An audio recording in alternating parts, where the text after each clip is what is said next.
kwa shemeji yako. Kwa hiyo maana sauti ina maana. Haleluya. Yes. Kama nilivyotambulisha mwanzoni, naitwa Richard Jason Gananja, mchungaji mstaafu wa Yari, kanisa la Injili la Kilutheri Tanzania. Niliacha baada ya miaka 6 kufanya kazi ya kuajiriwa. Kazi lakini huduma huajiriwi. Biblia ni huduma, dhehebu ni kazi, ajira. Kwa hiyo nikaacha mwenyewe na nikaona kama sijasiba kwenye sani, sio sulanga vidole inatosha. Kwa hiyo sasa mimi ni mkurugenzi wa taasisi ya Ananja Compassion Foundation kwa ajili ya watu wa dawa za kulevya. Tumeandika kitabu hiki, jifunze juu ya madhara ya dawa za kulevya, na wapokea kila siku. Nyumbani wanaletwa na wazazi. Sasa hivi kwa bangi inaitwa skanka, ni hatari mno. Hiyo ndumu skanka. Angalieni watoto wenu, hiyo kivuta haikuweki salama. Lazima imwaribu tu skanka. Nilipokea kijana mmoja anasoma Kenya kule, university moja. Miaka 21 akiwa anauza skanka. Ameanza kuvuta tangu form 6 na shule moja bora sana. Na anauza skanka mpaka amenunua gari ngazi ya juu. Ananunua milioni 1 kule anapata milioni 5 wiki mbili. Wasiwache kitu ngumu sana. Kwa hiyo mimi nimefanya huduma hii kwa muda mrefu, nimeandaa makongamano makubwa tu ya dawa za kulevya, nimewafundisha kwaya, nimewafundisha Diamond Jubilee. Mimi ndio mwalimu wa nyimbo wa Morogoro na Bagamoyo, mtunzi wa nyimbo ndio mwalimu wa nyimbo. Na wengi wameacha bali kwa Mungu yote yanawezekana. Kuna Mungu mwenye nguvu sana sana. Kama kwa sauti yake mwamba meriba ulitoa maji. Katika Kutoka sura ya 17 mstari wa 2. Kama kwa sauti yake jua lilisimama wakati wa Yoshua. Katika Yoshua sura ya 10 mstari wa 1 mpaka 15. Kama kwa sauti yake maiti ya Lazaro katika Yohana 11:11 ilisikia. Hakuna tatizo ambayo atasikia sauti ya Mungu. Kila kitu kinasikia sauti ya Bwana. Amen. Kwa hiyo mimi sasa hivi ni mkurugenzi wa taasisi hiyo na najenga Sober House Rehabilitation Station. Lakini pia ni mkurugenzi muasisi wa taasisi ya changamoto ya afya ya akili. Tumeanzia na binti mmoja Bahati alikuwa mgonjwa wa akili, alipopona tumeanzisha taasisi. Lakini mlezi wa taasisi 18. Na nilitoka hapa Pastor Catherine, naomba msamaha.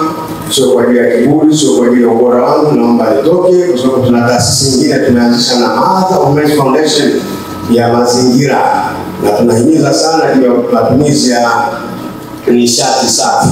Matumizi ya gesi, wachana na mkaa na kuni ili kutunza mazingira yetu ambayo Mungu ametupa kama zawadi.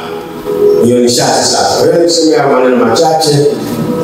Lakini pia nichukue nafasi kumshukuru Mungu ambaye kwa ratiba na kalenda yake na wema na fadhili zake na pendo la Mungu ameruhusu tuwepo hapa leo. Hata kuwepo hapa leo mtukuze Mungu. Unaweza ukapita kwenye mahoteli haya mpaka unaenda paradiso hujaingia. Tunakuonyesha kidole pale Serena. Pale Serena. Tumeingia. Hii bonge la CV. Kuna mahali pengine utaenda duniani utaonyesha vidole tu pale utapita nje. Leo umekanyaga bonge la CV. Ipige makofi mpendwa. Hata umeingia mara nyingi lakini safi kuingia mazingira kama haya. Kuna joto da hapa kiyenyuzi. Mke wangu Dr. Rose. Yeye kwa Marekani kwa Houston. Tunaitana kwa Dr. Rose. Na mimi najiita Richard Billionaire. Sio bilionea wa hela, bilionea wa akili na afya. Amen. Ndio wewe unaita hapa umenitengenezea kimoja maandamano hapa kazi kwa kama naongelea. Nilimwambia tuna budget hii shughuli kubwa sana. Na ukiwa mfupi zaidi yangu wewe sio mfupi, wewe mlemavu. Ndio la mwisho hivi. Kama Bali tunapaswa kumshukuru Mungu sana. Niwashukuru ninyi mnaonana nanyi. Sio bahati mbaya tumekuja hapa. Kabla kwa misingi ya dunia alijua siku moja Catherine na huduma hii itatuleta hapa. Ndipo kusudi la Mungu na sio bahati mbaya. Sio nafikiri kila mahali tumeenda kwa kusudi letu. Hapana. Miongoni mwa wachungaji Dar es Salaam mimi nimependekezwa kuja hapa.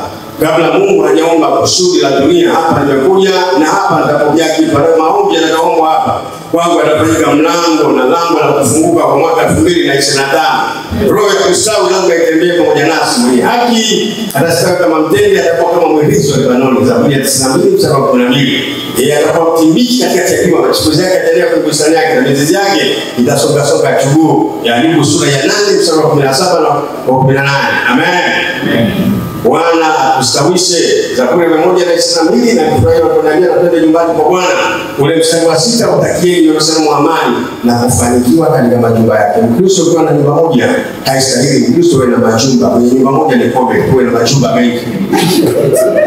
Uwe na nyumba Chicago, uwe na nyumba Dar es Salaam, uwe na majumba mengi, ndio Kristo. Magorofa kama mchungaji bado anajenga, ndio Kristo anajua, sio kibanda. Banda hiyo ni ishara ya mafanikio kwenye maisha ya kimwili. Amen. MC kapige. Ukiona anaendelea kupiga story. Niko hapo. Wangu ukiona anaendelea sana unapiga story. Wangu pia hakuna jambo jipya. Kuwepo hapo atakuwepo. Unamalizia sasa. Utoto utumwa ujana maswali usio kwa. Wembamba fahari, urefu mumbaji, unene kupenda ufupi maonyesho. Jana historia leo zawadi kesho maono. Amen. Tunahitaji kila mahali kufurahi. Baba sio watu wa baeko, si baba swali mao. Mwangeli jana na swali mao na swali Echo Fest. Hicho ndo wasifu mshukuru Mungu. Catherine amefanya jambo kubwa sana. Na sisi tumeandika kitabu usiondoke hapa duniani kama nilikuwa nasema Harris, huna kitu cha kujieleza. Hata kama umeondoka duniani uitwe mpishi, international MC. Uwe na kitu cha kusema. Hata mama anasema ni kwa UNICEF. Kwa wewe UNICEF. Uwe na kitu cha kusema duniani. Catherine anachofanya ni kitu cha kuacha duniani. Amen. Hatukuumbwa hapa tuwe kama kuku wa suku, kichimba basi umemaliza. Kama uwe na kitu, jita hata kufanya biashara. Mkulima hodari, mpiga drum, piga gitaa, beba kamera. Wewe kwa sababu makusanyiko kuna wengine wanapenda kwa soloist. Wewe beba speaker ndio kazi yako. Mungu atakubariki kubeba speaker. Ukituimbia soloist utatuharibia, beba speaker. Utajulikana kwa kubeba speaker, beba speaker. Kwa hiyo anachofanya Catherine ni kuacha kumbukumbu kwenye maisha. Na hii apendaye mafundisho upenda maarifa. Mithali sura ya 12 mstari wa 1. Zaburi ya 119 mstari wa 172 anasema hekima na maarifa yako ni bora kuliko fedha na dhahabu. Mithali sura ya 8 mstari wa 10 ni heri ya hekima kuliko fedha na dhahabu. Kwa hiyo tunapokea maarifa kwenye vitabu. Mungu akubariki sana. Amen. Na hii ni roho ya kujali wengine. Hatukuumbwa duniani kwa ajili yetu. Tuko kwa ajili ya wengine. Rumi sura ya 15 mstari wa 1. Imetupasa sisi tulio na nguvu tuwape wale wasiokuwa na nguvu, wala ipaswi kujipendeza wenyewe. Gharama na ugharamia hapa, hii huduma ni gharama kubwa, lakini kwa ajili ya wengine. Nguvu yote ulionayo, uwezo wote ambao Mungu amekupa kwa ajili ya wengine. Catherine nimefika kwa Chicago mara nyingi, na mwaka jana mwezi wa 10 nilimtesa mume wake sana. Nisingekuja hapa lakini kwa ajili nakumbuka wema na fadhili ya Abihudi. Hambo Abihudi, mtu mrefu, nikitembea naye kama ananyonya damu, mrefu. Lakini mtu mwenye moyo mnyenyekevu sana. Hawa watu mpaka wanatamani nilimtesa Abihudi. Aliendesha gari kwenda Rwanda kutoka Chicago mbali, amechoka na sinzia anaendesha tu kwa ajili yangu. Kwa nini sije kwa ajili ya Catherine kama yuko mahali popote? Hata angekuwa na kikombe kitababu angeosha vyombo ningeosha. Kwa ajili ya Catherine. Tunahitaji kuona watu wana wenye kitu na moyo unyenyekevu kwa ajili ya wengine. Natoa ushuhuda wangu. Mara ya kwanza nilifika Minnesota nikaenda Chicago kwa gari. Huduma ya kwanza nimefanya kwa jina Catherine. Hawa ni watu wengine ungekuwa shida kweli, kutoka nchi za nje utatu kweli, lakini kwa unyenyekevu mkubwa wananipokea. Tuna kiruga hivyo na ongea Kiingereza za Kisukuma site wa sera. Wao kule site wasemi site za sera. Sasa sio wanasema site. Wanakushangaa site ndio watu ndio wanakushangaa site. Wanasema sera. Sasa wote hawasemi wote sema wala. Wale vijana sema mama hiyo ndio tomorrow morning wasema Mungu tena hii swali, lakini wananipokea. Ametuma mtoto wake mmoja kunishua airport. Hii huduma yao imenipa fundisho kubwa la kujali wengine, fundisho la unyenyekevu.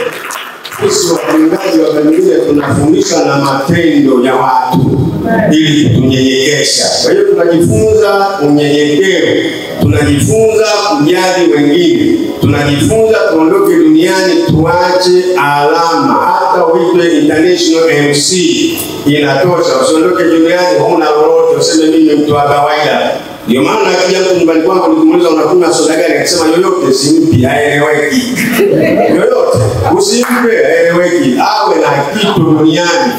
Dada fursa, sio ndoto, hizi ndio fursa. Fursa zipo. Tanzania hakuna ajira, kazi zipo. Amen. Usikanganie ndoto zako, wanaota ndoto ni mateja na wazee. Vijana wanataka fursa. Na ndoto ya kuwa mwanajeshi, mwisho utaishia sungusungu. Dada fursa, songa mbele. Beba kamera, andika vitabu, na hata piga unisaidie. Kuna kitabu nakiandika ndoa na tabia za umri. Kwenye ndoa hakuna ugomvi, ni tabia za umri. Amen. Ukimwoa msichana mdogo anapata depression, miaka 10 ya kununa, anashindana kununa. Msichana ananuna na wewe unanuna, hata siku zote mnanuna. Kwa sababu mmembeka kwao, ameacha baba yake, huyo anamelemeta, kinachometa kieleweki, amekuja amekupa pale, ana kamimba tayari, ndoto zake zote zimekwisha, ananuna saa zote. Miaka akishaingia miaka 40 anajipamba kama msichana.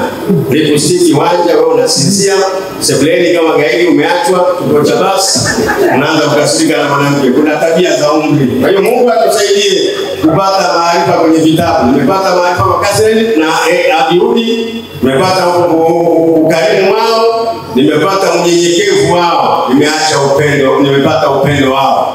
Mungu aibariki huduma hii. Mungu ambariki Kaseni na Abiudi. Mungu abariki nyote mliokuja. Muambukishe roho ya kustawi na roho ya kusanyika pamoja, na hapa utoke na kitu. Ukuja kwa bahati mbaya kushoto kwako au kulia kwako, umuone kama utamwajiri mfanyakazi wako. Usimnunie huyo kama mfanyakazi wako, Mungu amekuletea. Amen. Mungu aibariki huduma hii. Asanteni kwa upendo. Asanteni kwa kunipenda. Asanteni kwa kunikubali. Mimi wa kimo cha maandamano. Nitafanya maandamano mfupi au mrefu, mliongo yote utapigwa wewe. Hata kama kabla hujaoa usiwe mwanamke mrefu mwenye mfupi. Akutanguliza mbele kama mjukuu wake. Kama umeoa kwa maanaye. Mungu awabariki wapendwa. Haleluya. Mkaniruhusu niondoke. Watu wanasema ukisema usimama unachekesha. Mungu mwenyewe alicheka. Zaburi 59:8. Kama Mungu alicheka wewe naye. Biblia inasema moyo wenye furaha uchangamsha uso. Mithali sura 15:13. Watu wengine wala hawaomu, ila uso moyo umegoma. Mpaka lipstiki mpaka wanja moyo ukigoma na uso unagoma. Moyo wenye furaha uchangamsha uso. Moyo uliochangamka ni dawa njema. Mithali 17:22. Na Sulemani anaandika kwenye Mhubiri sura ya 8:15. Anasema kisha nikaisifu furaha kwa mwanadamu ana neno lote lilojema chini ya jua, ulipokula na kunywa na kucheka. Amen. Tena usicheke kama fiati. Cheka niachie. Wale watu wana hela wanacheka sana bagala kuuni. Mpaka nyumba ya nne unasikia hawa hata sentana. Yeye anacheka kibofu. Kwa nini usife mapema? Unatafuta. Unakata mishipa. Wewe karibuni nyumbani kwangu madada. Unarudi njoo maisha yako.